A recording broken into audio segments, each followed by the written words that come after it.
Hello my guys, അഫിൽ വീണ്ടും എത്തിരിക്കണം മക്കളെ. അപ്പൊ നമ്മളെ പള്ളിയിൽ നിന്ന് റാത്തി വന്ന് അപ്പൊ നമ്മളെ പള്ളിയിൽ നെയ്പ്പത്തിലും മറ്റേ അർച്ചയെല്ലാം കൊടുക്കുന്നുണ്ട്. അപ്പൊ നമുക്ക് കൊടുക്കുന്നതും പള്ളിയിൽ സലാത്തലും എല്ലാം നമുക്ക് കാണാം. അപ്പൊ നേരെ വീട്ടിലേക്ക് കിടക്കാം. നമ്മളെ ബീഫ് റെഡി ആയിക്കൊണ്ടിരിക്കുന്ന മക്കളെ 5 മിനിറ്റ് കൊണ്ട് സെറ്റാവും. നമ്മളെ ബീഫ് അങ്ങനെ റെഡി ആയ മക്കളെ കിടീല സാധനമായിരിക്കാണ്. നല്ല മണക്കുന്നുണ്ട് മൂക്കിലേക്ക് ഇങ്ങനെ. അപ്പൊ പാക്കാക്കലായി ഉസാറാക്കിയിട്ട് പാക്കിങ്ങിൻ്റെ എടുക്കുമ്പോൾ ചെറിയ റെസ്റ്റ് എടുത്ത് പിന്നെ നല്ല നെയ്ച്ചോറ് കോഴിക്കറി അടിക്കാൻ വെച്ച്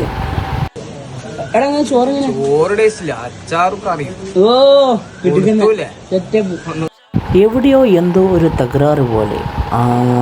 അവനൊന്ന് നോക്കി നോക്കാട്ടാ. ആളെ നമുക്ക് ഇപ്പം കിട്ടും മക്കളെ. ആളെ കിട്ടി. ഇവനാന്ന് സലാഡ്. ഇവനില്ലാതെ ഞങ്ങളില്ല. അങ്ങനെ വൈകുന്നേരം എല്ലാവരും പള്ളിയിൽ കയറ്റി എല്ലാവരും സലാത്തും ചൊല്ലി ദ്വാരന്ന് കെട്ടും മാനിച്ച് പറ്റിപ്പോയി. ബാക്കി നാളെ